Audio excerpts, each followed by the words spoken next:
Hello friends, मैं अभिषेक पाठक आपका स्वागत करता हूं अपने यूट्यूब चैनल में। तो आज मैं आपको पढ़ाने वाला हूं क्लास 9th एनसीईआरटी मैथ्स का चैप्टर नंबर फर्स्ट, जिसका नाम है संख्या पद्धति नंबर सिस्टम। तो हम आज संख्या पद्धति में सबसे पहले देखेंगे प्राकृत संख्या। तो प्राकृत संख्याएँ क्या होती हैं? प्राकृत संख्याएँ वे संख्याएँ होती हैं जिनका प्रयोग हम वस्तुओं को गिनने में करते हैं। तो प्राकृतिक संख्याएँ कौन सी संख्याएँ होती हैं? वे संख्याएँ जिनका प्रयोग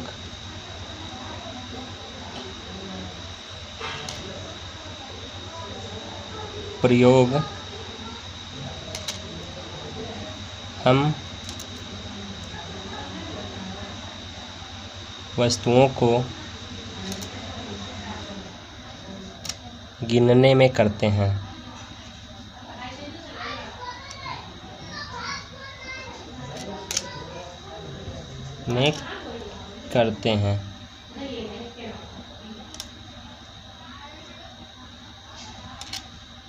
इनकी समुच्चय को n के द्वारा दर्शाया जाता है। 3, 4 ... अनंत तक होती हैं संख्याएं। इनको हम नंबर लाइन पे कुछ इस प्रकार दर्शा सकते हैं।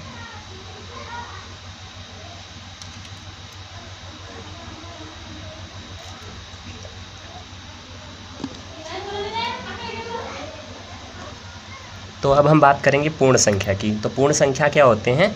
पूर्ण संख्या होते हैं शून्य सहित सभी प्राकृत संख्याओं को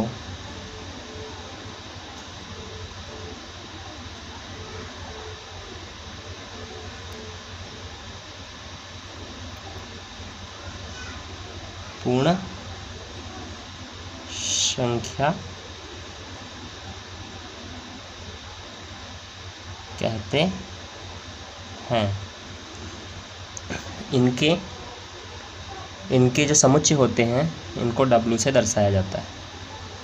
तो इसके अंदर क्या हो जाएंगे? शून्य सहित सभी प्राकृतिक संख्या, यानी कि 0, 1, 2, 3 ...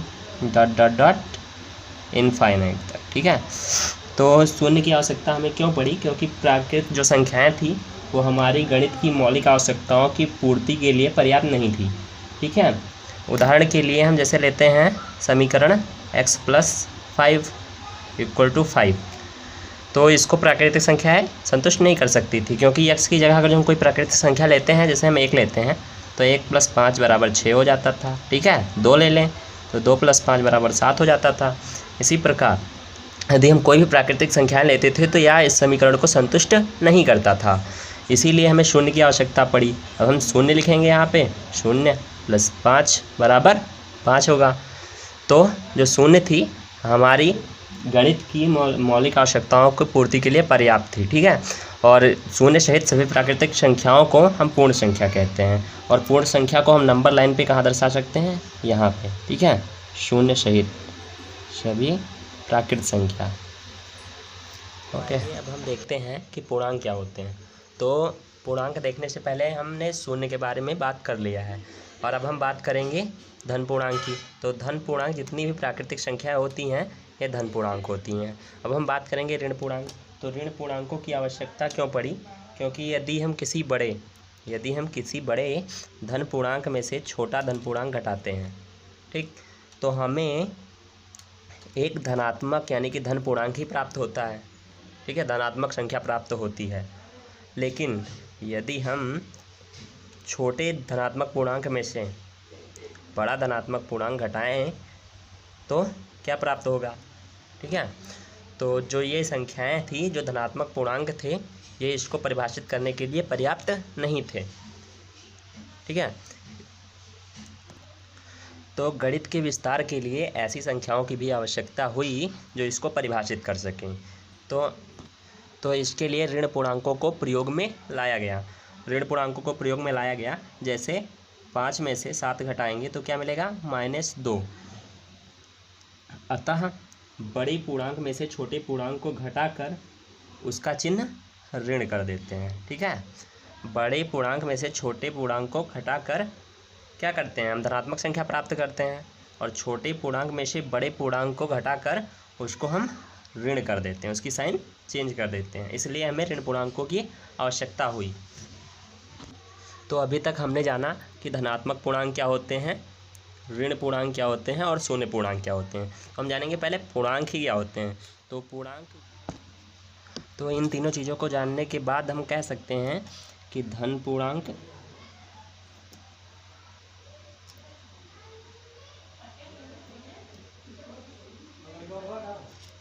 शून्य तथा ऋण पूर्णांकों के सम्मिलित रूप को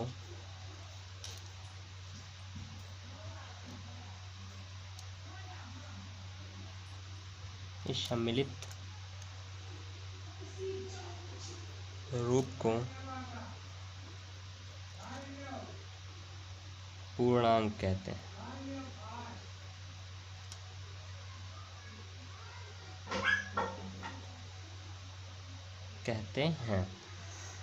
और इसके समुच्चय को हम आई या जेड से दर्शाते हैं, जेड या आई से दर्शाते हैं इसके समुच्चय को।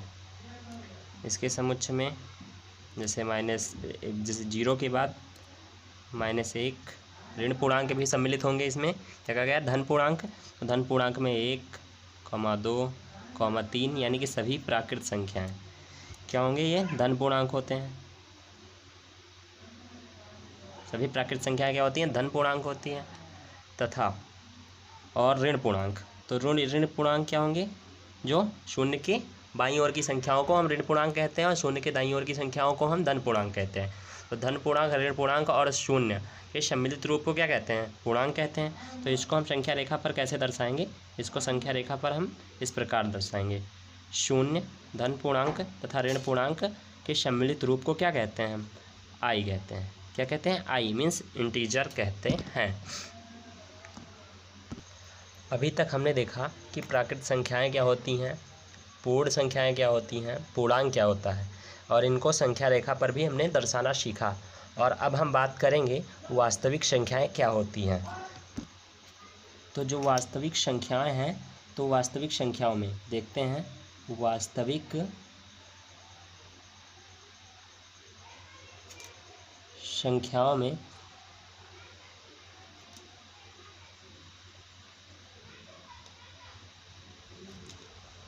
परिमेय तथा अपरिमेय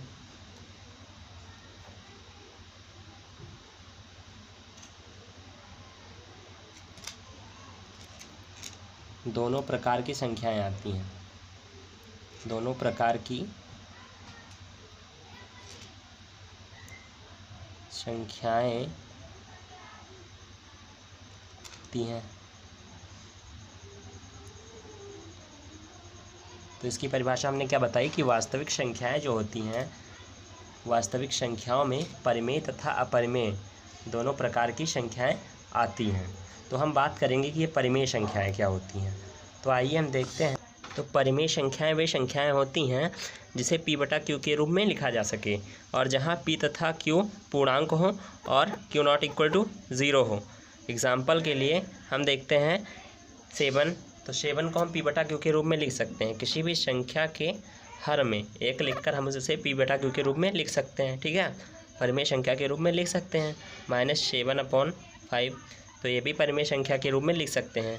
p/q के रूप में इसे लिखा जा सकता है। ठीक है, इसको हम p मान लेंगे और इसको q, जहाँ q नॉट इक्वल टू क्या हो जाएगा, 0 है। ठीक है, तो इसे हम क्या कहते हैं, परिमेय संख्याएं कहते हैं। तो आइए अब हम बात करते हैं परिमेय संख्याओं के बारे में। तो हमने परिमेय संख्याओं के बारे में बात कर लिया, तो अब हम बात करते हैं अपरिमेय संख्याओं के बारे में। वह संख्या जिसे p/q के रूप में ना लिखा जा सके, तो वो क्या होती हैं, अपरिमेय संख्याएं होती हैं। एग्जाम्पल के लिए हमने लिया √2, √3, √5 etc। ठीक है, जिसे p बटा q के रूप में ना लिखा जा सके, वो क्या होती हैं? अपरिमेय संख्याएं होती हैं। तो हम सिंपल से कह सकते हैं p बटा q के रूप में जिसे लिखा जा सके वह अपरिमेय संख्याएं होती हैं, जिसे ना लिखा जा सकते वो अपरिमेय संख्याएं होती हैं। तो आज के लेक्चर में हमने जाना प्राकृत संख्या, पूर्ण संख्या, पूर्णांक, उसका संख्या रेखा पर निरूपण, और परिमेय संख्याओं को देखा हमने, वास्तविक संख्या देखा, अपरिमेय संख्या देखा। और अब हम अगले लेक्चर में देखेंगे परिमेय संख्याओं के गुण तथा उनका संख्या रेखा पर निरूपण। तो आज के लेक्चर में बस इतना ही। तो अगर जो आपको हमारा वीडियो पसंद आया हो तो लाइक करें, शेयर करें, और ये मेरा पहला वीडियो है इसलिए सब्सक्राइब भी करें।